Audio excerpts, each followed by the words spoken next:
नमस्ते। आज मुझे सुबह एक वेबिनार अटेंड करने की अपॉर्चुनिटी मिली, जिसका टेक होम मैसेज मैं आप लोगों के साथ शेयर करना चाहती हूँ। एक sunrise learning foundation Noida based company है, जो बहुत कमेंडेबल वर्क कर रहे हैं। उनका काम बहुत ही सराहनीय है और स्पेशली एबल्ड बच्चों के ऊपर, उनकी लर्निंग के ऊपर ये लोग काम कर रहे हैं। और अपनी पैन इंडिया भी आउटरीच प्रोग्राम के तहत ये हमारे मेरठ में आए और इनका हमने जो अटेंड किया, तो उसका मैं आप सबके साथ शेयर करना चाहती हूँ एक टेक होम मैसेज। देखिए, अर्ली हम लोगों को इन स्पेशली एबल्ड बच्चे जो अपने माइलस्टोन्स अचीव नहीं कर पा रहे हैं या जिनके माइलस्टोन डिलेड हैं, उनको जल्दी से डायग्नोज करना है, पकड़ना है। जो रेड फ्लैग्स हैं वो हर माँ को, हर गायनेकोलॉजिस्ट, पीडियाट्रिशियन एंड टीचर्स को मालूम होने चाहिए, ताकि हम इनको जल्दी पकड़ सकें, डिटेक्ट कर सकें। जल्दी इनको डायग्नोस करने का क्या फ़ायदा है? देखिए, जितनी जल्दी हम इनको डायग्नोस करते हैं, उतनी जल्दी हम इनके ऊपर काम कर सकते हैं। अर्ली लाइफ, जो शुरुआती बच्चे के ईयर्स होते हैं पेट से लेके बाहर निकलने तक, उसमें रैपिड डेवलपमेंट होता है।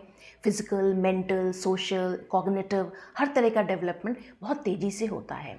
यदि इस टाइम पे माइलस्टोन डिलेड है और एक गैप आ जाता है और हम लेट हो जाते हैं डायग्नोज करने में और उपचार या सपोर्टिव इनको सपोर्ट देने में, तो ये गैप बढ़ सकता है। तो इस गैप को हमें फिल करना है बाय अर्ली डायग्नोसिस, जिसके लिए तीनों का रोल अहम है: टीचर्स, पेरेंट्स एंड डॉक्टर्स। और यदि हमने इनको जल्दी डिटेक्ट कर लिया, तो इसके लिए, डिटेक्ट करने के लिए टीचर्स के लिए कुछ स्ट्रक्चर्ड टूल्स हैं, सब कुछ क्वेश्चनर्स हैं, इस तरह की जानकारी है जिनको देखकर वो लोग जान सकते हैं कि ये बच्चा थोड़ा डिलेड है या इसको कुछ अटेंशन डेफिसिट डिसऑर्डर या स्पेशली एबल्ड है बच्चा ये। और यदि है तो नेक्स्ट स्टेप आता है पेरेंट्स को इस चीज़ को एक्सेप्ट करना, डिनाइल में ना रहें। यदि बच्चा स्पेशली एबल्ड है, उसके माइलस्टोन डिलेड हैं, लर्निंग उसकी डिलेड है, बच्चा समय पे जब 4 महीने का था गर्दन उठा नहीं पाया, 9 महीने का बैठ नहीं पाया, साल भर में वो चल नहीं पाया, छोटे छोटे शब्द बोलने थे उसमें वो असमर्थ है, और आपको लग रहा है कि कुछ कुछ गड़बड़ है, तो पेरेंट्स, आप डिनाइल मोड में ना रहें, उसको एक्सेप्ट करें, अवेयर रहें। और यदि है तो 100% पेरेंट्स का इन्वॉल्वमेंट इसमें चाहिए। तभी टीचर्स के साथ मिलकर पेरेंट्स लर्निंग देनी पड़ती है। ऐसे बच्चों के साथ कैसे आपको सपोर्टिव माहौल उनको देना है, ताकि बच्चे अपने जो गैप आ गया है उनके डेवलपमेंट है उसको फिल कर सकें और नॉर्मल सोशल सोसाइटी में वो रह सकें, बाकी सबके साथ मिलजुल कर।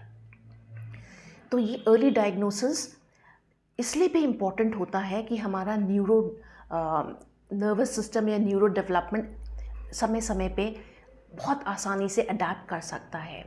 रेपिटेशन से हम ज्ञान या कोई भी स्किल सीख सकते हैं, और जैसे जैसे हम नए स्किल डेवलप करते हैं, नए नए ब्रेन के अंदर न्यूरॉन्स डेवलप हो जाते हैं, नए नए गैप जंक्शन एंड कनेक्शंस बनते हैं, जिससे आप अपने आप को सेल्फ स्किल्ड पाते हैं। तो ऐसे बच्चे को रेपिटेटिव सपोर्ट के साथ टीचर्स, फैमिली, पेरेंट्स सभी मिलके जब सपोर्ट करेंगे, तो वो जितना पिछड़ गया था उसे कैचअप कर सकता है और नॉर्मल स्कूल्स में एंड सोसाइटी में एक नॉर्मल लाइफ लीड कर सकता है। तो ये बहुत ही मुझे अच्छा लगा और मेरे को मन में आया कि मैं आप लोगों के साथ ये शेयर करूं कि रेड फ्लैग्स या डिलेड माइलस्टोन्स जो हैं, इसके लिए एक स्ट्रक्चर्ड स्पेशलिस्ट द्वारा क्वेश्चनेयर भी है, जो डिफरेंट स्कूल्स, टीचर्स, पीडियाट्रिशियन, इन लोगों ने अवेलेबल कराया है, और जिसकी थोड़ी सी जानकारी से हम बहुत डिफरेंस क्रिएट कर सकते हैं सोसाइटी में। So education and awareness is a very important tool, जिससे हम अपने बच्चों को, स्पेशली एबल चिल्ड्रंस को इस डायरेक्शन में वर्क कर सकते हैं और प्रोत्साहित कर सकते हैं कि उन लोगों की हेल्प लें, मदद लें, सीखें और अपनी नॉर्मल लाइफ, नॉर्मल सोसाइटी में अपना लाइफ लीड कर सकें. So I wish all the people who are working in this direction, especially my Sunrise Life Foundation and in जैसे जितने भी लोग कर रहे हैं इस डायरेक्शन में काम, उनको मैं अपनी तरफ से गुड लक, बेस्ट विशेस देती हूँ एंड चाहती हूँ कि ज़्यादा से ज़्यादा लोग इसके बारे में जानें और अवेयरनेस प्राप्त करें और इस डायरेक्शन में उन लोगों की सबकी मदद करें. और इसको आप कोई बीमारी की तरह ना लें, ये समझ लें कि बस थोड़ा सा आपको एक्स्ट्रा वर्क करना पड़ेगा और करेंगे तो सफलता मिलेगी डेफिनेटली. सो